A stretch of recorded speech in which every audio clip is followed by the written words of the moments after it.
What happened inside the UN today left world leaders speechless.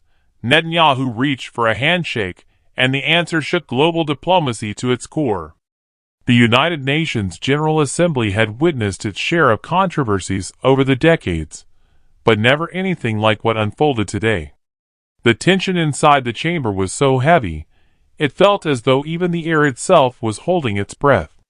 Benjamin Netanyahu sat hunched over his notes, flanked by aides, who looked as if they had aged 5 years in just 5 hours. Cameras were already locked on him. Whispers in a dozen different languages echoed across the hall. Everyone knew exactly why they were there. President Ibrahim Traoré of Burkina Faso had issued an ultimatum heard around the globe. 72 hours, or Africa would begin severing diplomatic ties with Israel. It was bold. It was unfiltered. It was unapologetically African. And now, the deadline had expired. All eyes turned toward Netanyahu. As he rose to approach the podium, the room fell silent, not out of respect, but out of sheer anticipation. The Israeli Prime Minister adjusted his tie, his movements heavy. The weight of the last 3 days was carved into his posture. This was not the defiant, dismissive Netanyahu from weeks earlier. This was a man cornered. He began with, "To President Traoré and to the great people of Burkina Faso." His voice carried the practiced tone of a career politician. If there was any misunderstanding, any perception of insult, it was never my intention. And right there, the entire room could feel it. He wasn't taking responsibility. He was minimizing, dodging. For nearly 4 minutes, he droned on, repeating vague platitudes about shared values, about regional cooperation, but still, there was no apology, no acknowledgement of the insult, no recognition of Africa's rightful outrage. And then, in what felt like a desperate public relations stunt, Netanyahu extended his hand toward Traoré's section of the chamber. A handshake. A symbolic gesture that had carried him through decades of international politics. But this time, it did not. President Traoré stood. He looked straight at Netanyahu. And then, without a word, he turned his back and walked out. No speeches. No theatrics.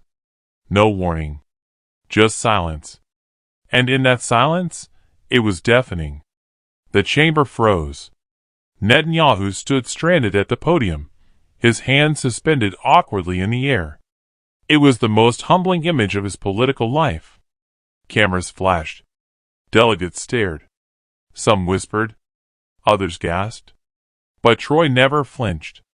He walked out slowly, flanked by his security team, his head high, his eyes locked forward. Outside, reporters surged around him, shouting questions about why he refused to respond. He spoke only one line. "Africa does not shake hands with disrespect."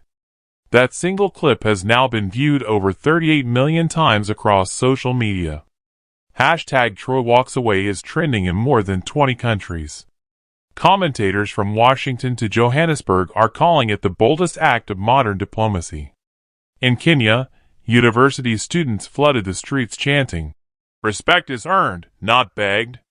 In Nigeria, activists unveiled murals of Traoré walking away from a crumbling wall bearing Netanyahu's face. In Paris, thousands of African diaspora youth staged a silent protest in front of the Israeli embassy, standing motionless for 72 minutes in tribute to the expired deadline Netanyahu ignored. This was not just politics. This was personal. For too long, the voices of African leaders had been patronized, misquoted, softened, erased. But Traoré's message roared without a single word spoken. And that terrified the establishment. Western media scrambled to spin it. Some headlines called it a diplomatic misunderstanding. Others framed it as a missed opportunity for dialogue. But people weren't fooled. Because what the world witnessed wasn't a misunderstanding, it was clarity. A global leader had mocked the intelligence, the leadership, the dignity of an entire nation and, by extension, an entire continent. And when pressed for accountability, he refused to apologize. The leader of that nation, Burkina Faso, chose not to argue, not to beg, but to walk away. That is what real power looks like. Even seasoned diplomats were left stunned. A retired EU ambassador admitted, "In my 40 years of service, I've never seen such composure. It was devastatingly effective." Meanwhile, Netanyahu's silence since the walkout has only deepened the crisis. No press conference. No follow-up statement. Nothing. Because really, what could he say? The world saw it. The still frame of Troy turning his back is now seared into global memory. And perhaps most importantly, it is seared into the hearts of African youth. Because this wasn't just a rejection of disrespect.